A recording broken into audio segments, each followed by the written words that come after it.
Accueil chahuté ce matin pour les élus et maires attendus à leur bureau de parti.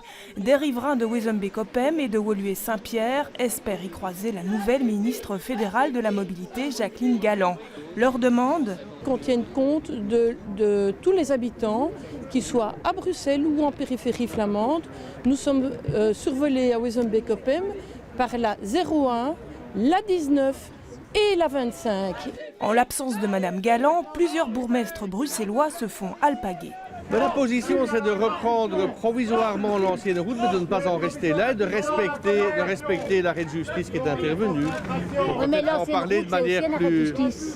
Oui, de 2005 sur un plan qui n'existe plus et cette décision n'est plus applicable aujourd'hui. Les communes du Canal et du nord-ouest de Bruxelles se sont tues jusqu'à présent.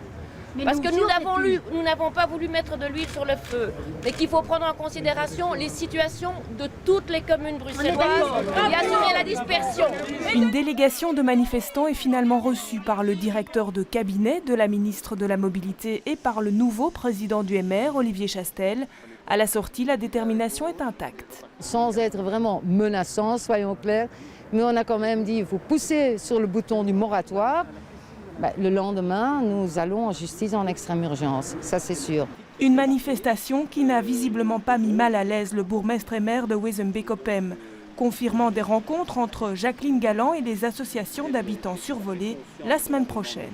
D'abord l'écoute, essayer de bien comprendre quelles sont les préoccupations et les inquiétudes de ces associations et ensuite travailler ensemble avec les experts des associations à des solutions alternatives. Les manifestants se sont dispersés vers 10 h dans le calme.